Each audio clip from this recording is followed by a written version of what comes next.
এই আমি আজি পুনৰ কৈছোঁ, এইটো পুণ্যাত্মা, এইটো supreme soul Zubeen Garg, supreme soul পুণ্যাত্মা।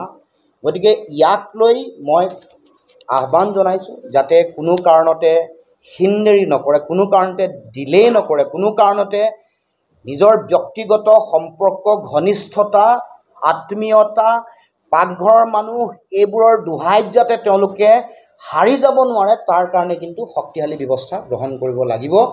এইটো আমি দাবী উত্থাপন কৰিব খুজিছোঁ। এতিয়া বিভিন্ন মানুহ ইয়াত অসমত মানে অমৃতপ্ৰভা মহন্ত গৈছে, সন্দীপন শৰ্মা গৈছে, এইসকলক মাতি আনি তেওঁলোকক সোধপোছ কৰাৰ দায়িত্ব অসম চৰকাৰ নাই নেকি? গৃহ বিভাগৰ নাই নেকি? মই সেইকাৰণে আজি CBIৰ তদন্ত দাবী কৰিছোঁ, উচ্চতম ন্যায়ালয়ৰ তদাৰকত, তেওঁলোকৰ মনিটৰিঙত হ'ব লাগে। আৰু CBI হ'লে গোটেই কথাটো এখন বহিৰাষ্ট্ৰত হোৱা গোটেই কথা বতৰাব। আৰু যদি এই সুযোগটো আছে, তাতো এটা গোচৰ ৰুজু হৈছে, ছিংগাপুৰতো এটা গোচৰ ৰুজু হৈছে। সেই গোচৰটোতো ভাৰত চৰকাৰে, দেশৰ প্ৰধানমন্ত্ৰী, দেশৰ গৃহমন্ত্ৰী, দেশৰ বহি পৰিক্ৰমা মন্ত্ৰী, এগৰাকী ৰাজ্যিক মন্ত্ৰী অসমৰে আছে, তেওঁলোকেও ছিংগাপুৰ চৰকাৰৰ লগত কথা পাতিব লাগে। তেওঁলোকৰ লগত কথা পাতি তাত ঘটনাটো যিহেতু হৈছে, প্লেচ অফ অকাৰেঞ্চ বুলি যিটো কয়, য'ত ঘটনাটো ঘটিছে, যিখন সাগৰত হৈছে, যিটো দ্বীপৰ কাষত হৈছে, যিখন য়ৰ্টত তেওঁলোক উঠি গৈছিলে, যোনে য়ৰ্টখন বুক কৰিছিলে, বুক কৰি যোনে টকা দিছে, যোনে লগত লৈ গৈছে, যোনে লগত খাইছে, যোনে লগত তেওঁলোকক সাঁতুৰিবলৈ তেওঁক কৰিছে, সকলো মানুহ ইয়াত তদন্তৰ আওতালৈ আহিব লাগিব। কোনো এগৰাকী বাচি যাব নোৱাৰে, এইটো স্পষ্ট কথা। অসমীয়া মানুহৰ, অসমীয়া জাতীয় জীৱনৰ আৱেগ জুবিন গাৰ্গ ডাঙৰীয়াৰ এই মহাপ্ৰয়াণক লৈ কোনেও লৰা ধেমালি কৰিব নোৱাৰিব আৰু কৰিবলৈ দিয়া নহ'ব, স্পষ্ট কথা। আৰু তৃতীয় এটা গুৰুত্বপূৰ্ণ বিষয় মই উত্থাপন কৰিছোঁ, চৰকাৰকে আহ্বান জনাইছোঁ, আপোনালোকেও বিভিন্ন সময়ত বাতৰি পৰিৱেশন কৰিছে, জুবিন গাৰ্গৰ মৃত শৰীৰটোত যেতিয়াই চাইছে যে নীলা, উঠ নীলা, তেওঁৰ ভৰিৰ আঙুলি, বুঢ়া আঙুলি পিটিকি দিওঁতে নীলা হোৱা, বা বিভিন্ন ভৰিৰ তলুৱা পিটিকি দিওঁতে নীলা ৰং এটা দেখা পাইছে। আমি সেইকাৰণে চৰকাৰক আহ্বান কৰিছোঁ যে আপোনালোকে এতিয়া চিতাভস্ম সংগ্ৰহ কৰিছে, তাত নিশ্চিতভাৱে তেওঁৰ হাড়, অস্থি পাব।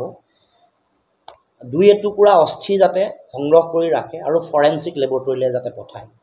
সাধাৰণতে নীলা যেতিয়া হয় তেতিয়া তাত কোনোবাই পয়জন দিয়াৰ পূৰ্ণ সম্ভাৱনা থাকে, মানে বিষপান কৰা, পৰিকল্পিতভাৱে বিষ দিয়া শৰীৰত শৰীৰ নীলা হয়।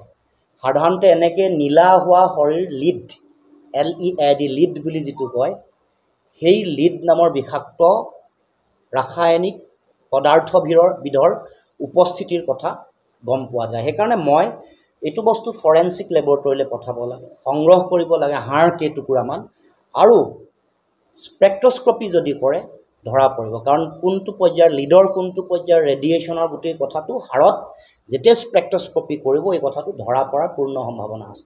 মোতকৈ বেছি জানিব যিসকল বিশেষজ্ঞ আছে, কিন্তু মই ভাবোঁ, কাৰণ আপোনালোকে জানে যে 1821 চনত যেতিয়া নেপোলিয়ান ঢুকাইছিলে, নেপোলিয়ানৰ চুলিৰ নমুনা সংগ্ৰহ কৰি ৰখা হৈছিলে। সন্দেহ কৰা হৈছিলে যে নেপোলিয়ানক হত্যা কৰিছে পৰিকল্পিতভাৱে, আৰু পিছত আৰ্ছেনিক তেওঁৰ চুলিত উপস্থিতিৰ প্ৰমাণ পাইছে। গতিকে মই মুখ্যমন্ত্ৰীক, বিষয়টো যিহেতু অভিযোগ আহিছে, আপোনালোকে যিহেতু আমাৰ গুৱাহাটী চিকিৎসা মহাবিদ্যালয়ত দ্বিতীয় পোষ্টমৰ্টেম কৰিলে, চুলিৰ নমুনা সংগ্ৰহ কৰিছে নাই, এই কথাও মই খবৰ ল'ব খুজিছোঁ, জনাব লাগে ৰাইজক, অসমৰ ৰাইজক জনাব লাগে যে চুলিৰ নমুনা ৰাখিছে নাই। কাৰণ অপৰাধ অনুসন্ধান শাখা বা বিভাগে যেতিয়া এনেকুৱা ধৰণৰ মানে হত্যা কৰা বা এটা অকাল মৃত্যুৰ কথা যেতিয়াই আহে, এইবোৰ মেজাৰ্ছ ল'ব লাগে।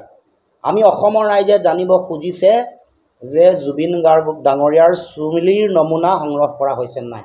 অস্থি এতিয়াও আছে, অস্থি পঠাব পাৰিব, আৰু প্ৰয়োজনীয় কিছুমান নমুনা ল'ব লাগে।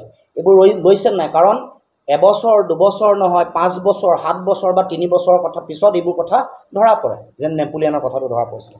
গতিকে এইখিনি মোৰ মনলৈ অহা কথা, যদিও অতি আৱেগিক দিন, কিন্তু তথাপিও এই যিটো ঘটনা ঘটিছে, এই যিটো মানে গোটেই অসমৰ সমগ্ৰ জনগণক শোকস্তব্ধ, বাকৰুদ্ধ কৰি দিয়া যিটো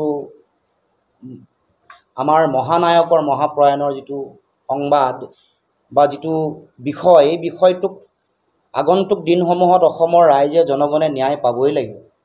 আমি অসমৰ ৰাইজে ন্যায় বিচাৰিছে।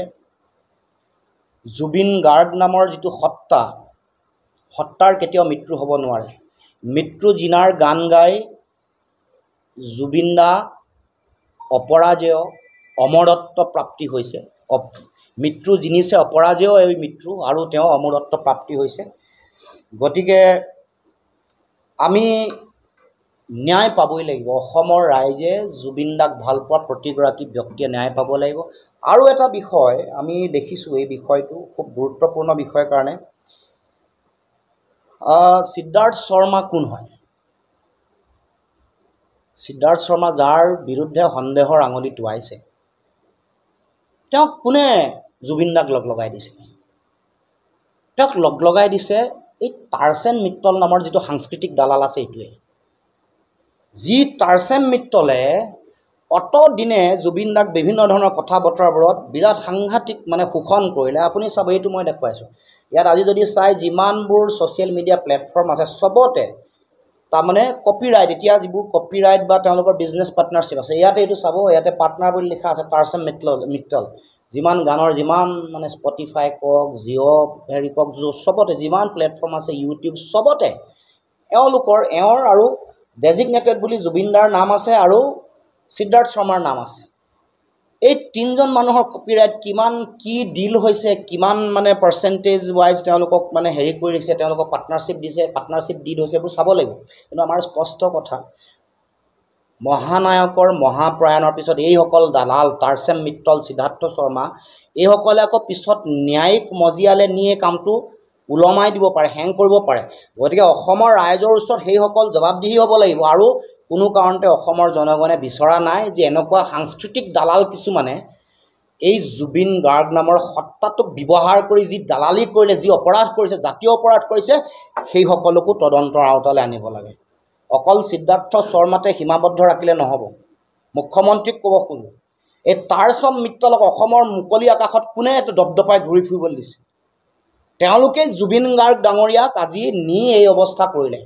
তেওঁলোকৰ পৰিচন্নতাতে আৰু এইবোৰ দেখা পাব, এই কপিৰাইট বিভিন্ন কথা বতৰা তাৰচেন মিত্তল, সিদ্ধাৰ্থ শৰ্মা এইবোৰ বনিয়াই আহি আমাৰ জাতীয় স্বাভিমান আৰু জাতীয় সত্তাটোক এনেকুৱা ধৰণৰ এটা পৰিৱেশৰ মাজলৈ ঠেলি দিয়ে।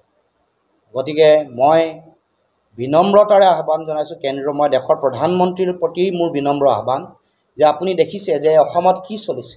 অসমত জুবিন গাৰ্গৰ মহাপ্ৰয়াণত কেনেকৈ লক্ষ লক্ষ কোটি কোটি জনতা আহি এই যাত্ৰাত চামিল হৈছে। তাৰপিছত সেই কথা উপলব্ধি কৰাৰ পাছত আপুনি আপোনাৰ দায়িত্ব যিটো আছে সেই দায়িত্ব পালন কৰক।